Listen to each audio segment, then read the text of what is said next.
ভয়ের কি আছে? এটা ভয়ের কি? এই যে আমরা খাই ধরুন ভয়ের আছে কোনো কিছু? ভয় পাওয়ার কিছু নাই, নাম এটা আদিকাল থেকে আমরা শুনে আইতেছি, এখন সবাই এই নামে পরিচিত। যদি কোনো ধরনের অকারেন্স করে বা কোনো ধরনের দাঙ্গা হাঙ্গামা করে, মারামারি করে, তাহলে এটা জানি আমার পরিবর্তে আপনারা জানি ধরতে পারে। কখনো শুনেছেন শুধু এলাকার নামের কারণে ছেলে মেয়েদের বিয়ে দিতে সমস্যায় পড়তে হয়, চাকরি পেতে বাধা হয়ে দাঁড়ায় নিজ এলাকা বা গ্রামের নাম? এমন বিরল ঘটনা ঘটে গফরগাঁওয়ে। গলাকাটা বাজার, নাককাটা গ্রাম, ঠ্যাংকাটার চরের মতো ভয়ঙ্কর স্থানের নাম নিয়ে নিয়মিত বিপাকে পড়তে হয় এলাকাবাসীকে। গফরগাঁওর নাম শুনলেই তো চাকরি হইতো না। বিদায় মনে করেন যে আমি কিন্তু এই গাজীপুর শ্রীপুরের চৌরাস্তার মনে করেন জলিল চেয়ারম্যানের সার্টিফিকেট চাকরি নিচ্ছি অন্য জেলার নাম দিয়ে, কিন্তু গফরগাঁওয়ের নিজে চাকরি দিত না, ভয় পাইতো। ওখানে যে কেউ একজন কর্মরত আপনার রেফারেন্স নিতে হবে, যে যদি কোনো ধরনের অকারেন্স করে বা কোনো ধরনের দাঙ্গা হাঙ্গামা করে, মারামারি করে, তাহলে এটা জানি আমার পরিবর্তে আপনারা জানি ধরতে পারে। মানে এটা অনেকই ডরা আর কি, বুঝলেন যে গলা কাটার নাম কইছে যে গলা দুই কাটতালা, এই কারণে আর কি। হ্যাঁ হ্যাঁ, এই সামনে নাক কাটা আছে, এবার ৬০ বছর আছে। এক একজন এক এক কথা বলে।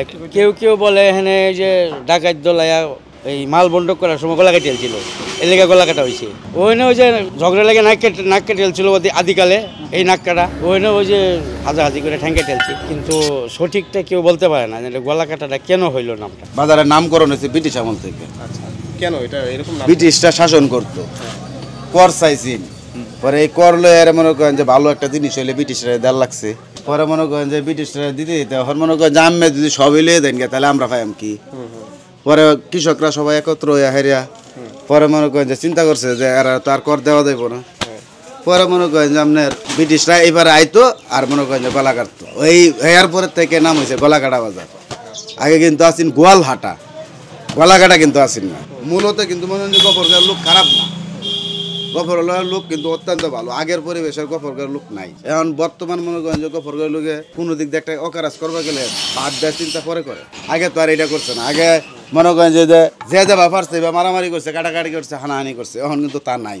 আগে তো মনে করেন যে প্রায় সময় হইতো এই যে নদীর ধারে এই কাছে মনে করেন যে গলা কাটটা ফালাই হইতো, দেখা গেছে যে ঠ্যাং কাটতো। হ্যাঁ, এখন কিন্তু এইগুলা নাই। এই কারণে মনে করেন যে এই যে নাক কাটা, এখন কিন্তু নাক কাটছে বিদায় কিন্তু নাক কাটার নাম হয়েছে কানকাটা দারোগা স্কুল আর কি। এটা কানকাটা দারোগা স্কুল বলে, ওই জায়গায় কিন্তু কানেই কাটছে। এটা হচ্ছে কানকাটা দারোগা বাড়ি হয়েছে যে এটা মানে তারা ঝগড়া লাগছিল আর কি, মানে এলাকা ভিত্তিক ভাবে মহল্লা পর্যায়ে ঝগড়া লাগছিল।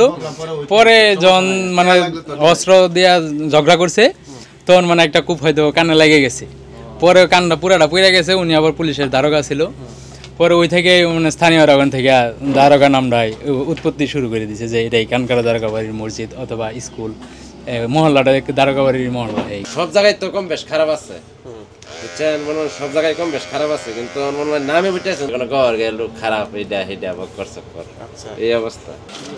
এ কাকা, এদিকে গলাকাটা বাজার কোন দিকে?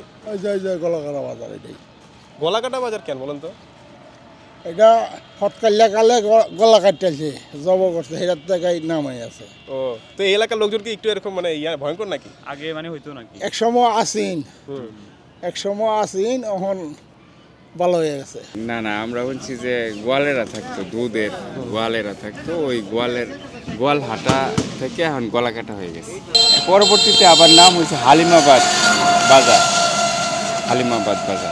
পরবর্তীতে নাম কেন চেঞ্জ করা হয়েছে? ওই যে এখানে একজন লোক ছিল, নাম ছিল তার আব্দুল হালিম।